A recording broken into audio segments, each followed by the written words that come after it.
Hello, everybody, and welcome to Spring Into Action. I'm your host, Jonathan Creek, and today is an episode aimed directly at those agents who are struggling to get enough appraisals, struggling to get enough listings, struggling to make the most out of this opportunity that is working in real estate.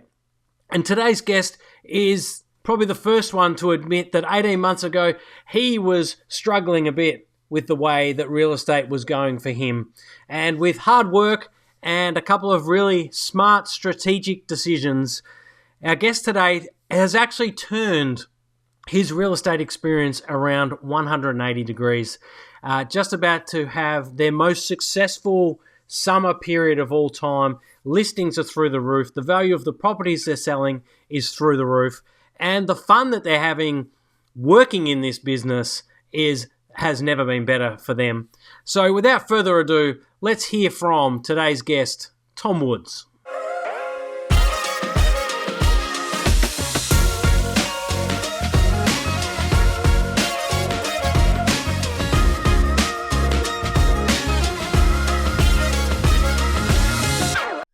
Tom Woods, welcome to Spring Into Action. It's great to have you on. How are you today? I'm fantastic, Jonathan. Yourself?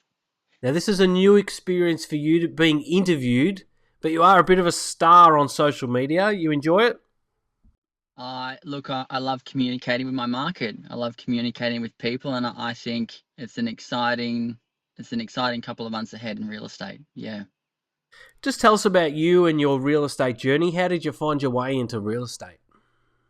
Well, that's a really interesting question, Jonathan. I was born and raised in the Hunter Valley, so I now live and service the coastline of Port Stephens and the Mile Coast. But real estate was never really destined to be my forte. So when I left high school, I jumped into a university degree, majoring in both engineering and environmental science. And mum and dad also had bought a farm at that point in time. So it was an opportunity for me to, I suppose, upgrade my skills for future job prospects. But the passion there was trying to make my way on the land, which is something that I absolutely loved. You know, the tools or the life skills I had experienced and developed through that time frame working and managing mum and dad's property, I think have really put me in a good frame to move into real estate. So when we made a decision to sell the farm after a couple of years, I actually had a friend who sent me a post on Facebook. You know, it's interesting how the message arrives to the right people. And that was to work for a company in the Hunter Valley called PRD Hunter Valley. So I had never thought of real estate beforehand. I never thought as a role in real estate, helping people with property transitions. But I suppose one thing I've always enjoyed is human interaction, whether it be good or bad or anything in between. I've enjoyed working closely with people. So I went and applied for that job, and lo and behold, I got the opportunity to be a sales associate there, and that was kind of my segue into real estate about 6 years ago. Amazing. And you love it? I absolutely love it. Yeah, I think it's one of those crafts or one of those professions where the harder you work, the more you'll be able to achieve. And I think there's an opportunity to distinguish yourself from others, depending on, where you really want to head to next. Now, you're in a pretty unique market up there in Port Stephens, some beautiful properties, some beautiful landscapes. You move from everything from lifestyle acreages to absolute waterfronts to hidden waterfronts to suburban. You do a little bit of the whole lot. But the story for you really is that you only really moved into that market, 18 months ago, full time? I would probably say about 2 years ago, full time. Yes. And how was that? New to a patch? There was established agents there already, quite a close community. How did you go finding your way into there? Very hard. Like anything new, right? Whether it's in real estate or in a professional setting, when there's no trust with the people you're looking to do business with, you've really got to back yourself and prove your skill set. So I've been on a learning journey over the last 2 years, and I've probably realised that the Tom representing those homes in the interim isn't the Tom representing those homes now. But you're completely right. You've got to cut your teeth, and I think real estate, the guiding principles for anyone out there who is watching this and wanting to get into real estate, you need to have a growth mindset and you need to be open to being a little bit vulnerable. I think there's mixed messaging out there, and people forget that we're actually in the communication business, and the better you can learn to communicate with your customers and yourself, the more help you can actually provide with people on their transition plans. So, Tom, talking about communicating, that's one thing that Mm, you've done a little bit different in that market. You went into mm. that market and took a different approach. And we'll put our hands up here. You have been working in the Alpha program, so I'm very aware of the tactics that you've taken in there. Just talk about Mm. what did you do and how did you do it.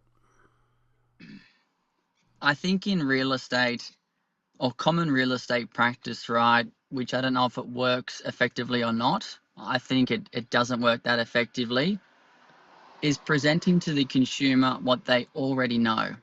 I think where the gold with social content or marketing content is trying to arrive at what is the problem in terms of what the consumer is lacking, being the purchaser in the market, and provide a solution as to how this property or location or lifestyle could be their segue to what they're hoping to achieve. I think the presence of social content is about sharing the experience that you can't necessarily see or feel through words and standard real estate video or photography works. And I think it's an opportunity to really connect with the audience. And as an agent who also lives up here, it's an opportunity to share your experience and see if that can actually resonate with them. Because coastal real estate, when you look at who the demographic of buyer is, they're moving here for a reason. It's not necessarily a monetary reason, it's not necessarily a budget reason. They're seeking an experience. So the more you can sell the experience, the more you can align this coastal experience with what they're hoping to achieve, I think the better cut through you have in the market. Just tell us about your early days of making social media content. Take us back to your mindset. How did you feel about it? Were you conscious of it? Did you find it hard, easy? Tell us about that journey. If I'm to be a little bit vulnerable here, because I've been on a learning journey myself, right, as I'm trying to understand who I am and how I can better support the people I serve, I probably feel where a lot of agents go wrong is they use real estate content to build their ego rather than to pass on information of value to the customer. I think the more information and value you can share with the customer, naturally that success will follow behind you because you're first and foremost trying to appreciate their goals and their timeframes and really trying to connect them to where they want to be. So initially my real estate content was very similar to a lot of operating agents where you're just discussing what you can see. You're not really solving any problems, and you're really just trying to broadcast how much presence you may have in the marketplace, and probably in the wrong way. And so once you made that shift, what happened? People start to support you. People start to enjoy the journey. People start to become excited about what you're excited about, and that actually results into customers wanting to do business with you because they trust you. They can see you're there to support them in the right reasons, and buyers want to buy into the experience. Yeah, right. They're buying they're buying the passion. Yeah, right. And you're very passionate about your area. You love Port Stephens, don't you? Oh, look, I think Port Stephens is the next Byron Bay. I think Port Stephens is an amazing lifestyle destination. We have one of the biggest natural harbours on the east coast of Australia. There is not many locations that offer the trifecta of waterfront living, like I could like to call it. You've got open beaches, you've got private bays, you've got river systems. Like, for anyone who is a boating enthusiast or they want that lifestyle by the water, like, it just offers it all. It is an amazing part. It is an amazing part of the east coast of Australia. Yeah, incredible. Um, How's the market at the moment? Because across Australia, and that's one of the beautiful Mm. things that this show does, we deal with agents right across Australia and New Zealand. And so we've got a report, we've sort of got our feelers in all parts of the market, particularly in the major cities. It's been a bit inconsistent. There's been bubbles that are working Mm. and bubbles that aren't. How's your market? I would like to classify the market at the moment as stable. I think there is both buying and selling opportunities in the market, and I'm probably finding that as we work towards the end of the year, we start to see a little more urgency in the buyer's decision-making process. I mean, you've got to play to your strengths, and you've got to know the cards that you're working with and when to deal them. So to any owner out there who is potentially in a summer-ready home, it's really important to understand who your buyer is. And what we find up here in the coastal areas is a lot of consumers will want to be in the door of a holiday home or their retirees' residence prior to Christmas to share the spoils with their family and friends. And likewise, Jonathan, what we're really starting to see is the coastline is becoming a fringe suburb of the greater Newcastle region. I think Newcastle is an amazing city. Newcastle is a growing city, and there's a lot of amazing job opportunities. But of course, when a regional town becomes a city and then becomes a metro area, you usually see property prices increasing as well. So I'm finding a lot of working mums and dads and professionals out there are going, well, is our money placed better elsewhere? And we're starting to see that slight shift out into our more regional coastal locations, which is super exciting to be a part of. Yeah, right. Just tell us from your point of view. You're heading into one of your best summers of all time. Mm. You've this is I think you were saying the other day, or you're saying earlier that you've got more listings than you've ever had before. Is that still the case? That would still be the case. Yeah, we're marketing 25 properties at the moment. Yeah, right. That's amazing. And so, tell us what's working. How did you find your way to 25 properties when in the past you haven't been able to do it? I think, like all things in life, it's the snowball effect, and it's an accumulation of doing a lot of things right over time. So, I suppose my advice to anyone out there is don't expect the results to come quickly because you won't, in fact, be ready to take on the workload in front of you. If I look back at the age and the person I was 12 months ago, I, in fact, wasn't ready for where the machine is now. So I think it's really important to focus on a communication plan. I think honing your skill set. But I think where the gold in real estate is, right, is once again that growth mindset. You need to be around mentors and coaches and individuals out there who have experienced what you have already or are about to experience so they can actually guide you to where you need to be. And I suppose one thing that I've learned is don't be afraid to fail because you only know what you know. And to get most times, 9 out of 10 times, to get to where you want to be, you've got to make a couple of mistakes on the way. Excuse me. So, there's a lot in that to unpack. Firstly, find what works for you. Is that right? Mm. And then repeatable, consistent action. So you're rather than the 25 listings you're going into this summer, your record, Mm. rather than that being the result of the work you've done the last 2 or 3 months, you're actually saying Mm. it's the work that you've done the last 18 months to 2 years. Absolutely. So play a longer game. So repeatable, consistent actions, play a longer game, and do you.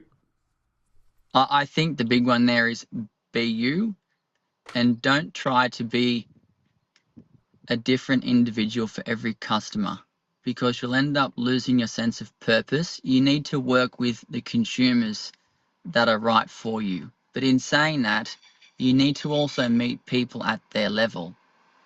You know, real estate, you're in the communication business and everyone wants to be communicated in a different way. So you need to learn the art of communication. You need to learn what works and what doesn't work, and every customer is different. Now, I know you're one for being vulnerable, so tell me if we can go here.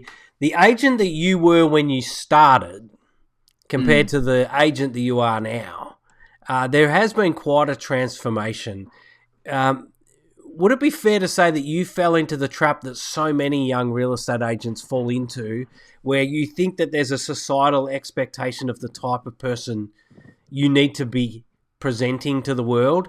The fast agent, the move fast, get the deal done type stuff. And now you've been able to gain the confidence to not have to pretend anymore, and you're just being yourself and going to the market as Tom Woods.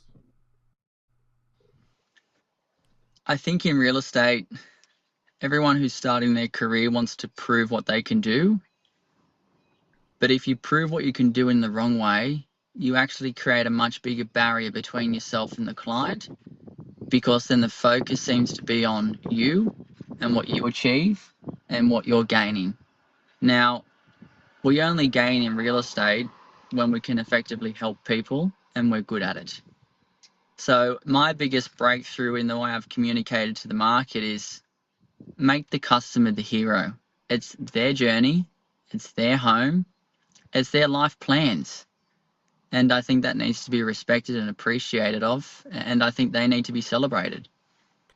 So if I'm to say anything, be subtle with how you communicate your results and make the owner the hero.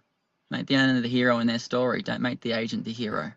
I mean, that's the rule of storytelling, right? Is that every story needs a hero and a villain and a challenge, and we teach this in the Alpha program. You've just applied it so well to real estate and summed it up then so great. Is you are not the hero.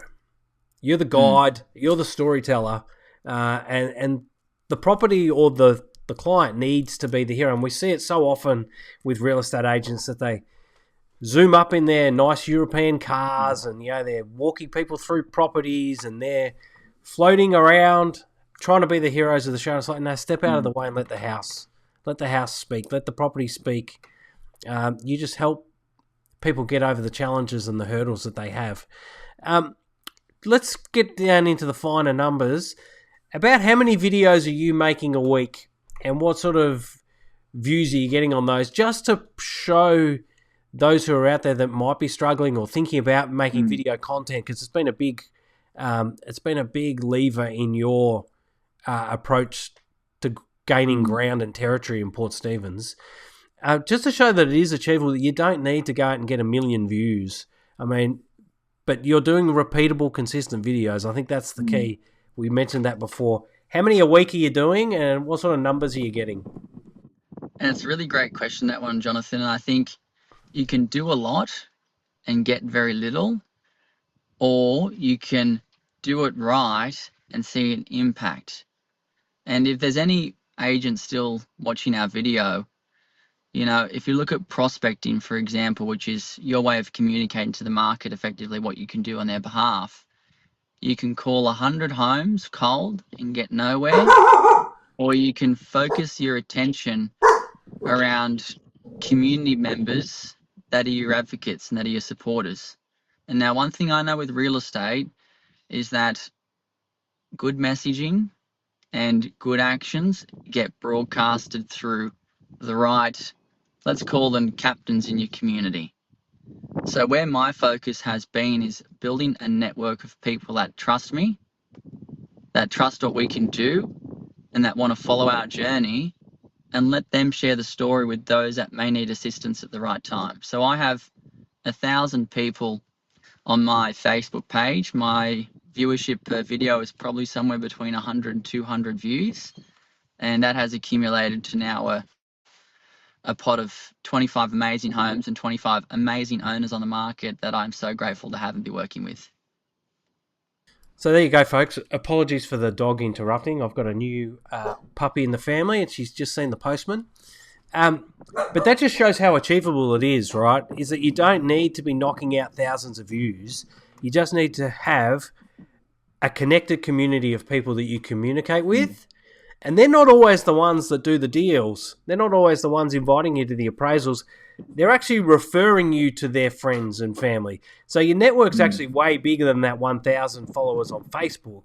It's the 1,000 followers on Facebook plus their, on average, 250 friends. And that's really how you've spread your message, isn't it?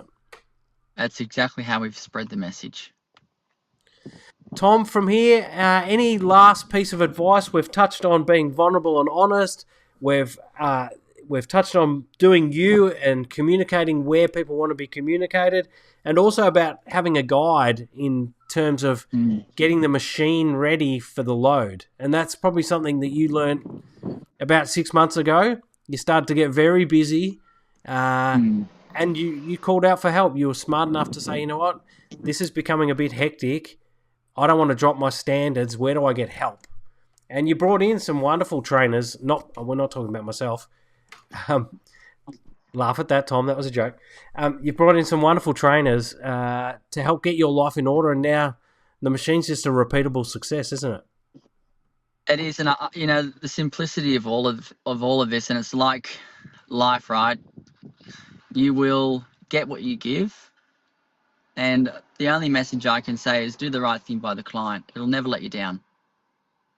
The right thing to do is the right thing to do. The right thing to do is the right thing to do. And if that means that the client doesn't want to make a decision on sale because their focus is around price, don't berate them. Don't try to make them do something that isn't comfortable to them. You'll get more business by saying, take the property back, enjoy it. Let's reassess this in 3 years' time, because you're respecting their ability to make their own decision on their own life. I think where real estate agents go wrong is they try to take the power away from the owner to make their own choices. We're only here to pass on recommendations and advice, ask the right questions, get into a position which sometimes can be uncomfortable, and arrive at the truth for our people that we're working for. It's as simple as that. Yeah, amazing final message, Tom. Let's wrap it up there. It was a great piece. Great advice. For anyone who wants to follow Tom, you'll find him Tom Woods River Realty, mainly on Instagram and Facebook's where he hangs out. Send him a message, tell him that you watched this episode. Thanks for your insights today, mate. It was wonderful. We had some technical challenges, but we got there. And thanks for being you and you sharing your advice today. My pleasure, mate. And thank you for being on this journey with me. And of course, if you're looking to upskill, Jonathan Creek is the man for you. Thank you, mate. I appreciate that very much. And may we Pleasure. continue the success. Let's see if we can Let's leave it on the dogs barking, hey? Sounds great. See you, mate. Thanks, mate. Good luck. Peace. Bye. Now, if you enjoyed this episode of Spring Into Action, please don't forget to leave a like. It tells the algorithms that you like this sort of content and encourages creators like me to keep making it. Also, leave a comment if you've got any questions, and if you've got other people who you think could learn anything from the interview that we just conducted, don't forget to share it to them as well. Otherwise, I really appreciate your attention. Thanks for watching, and I look forward to seeing you on the next one.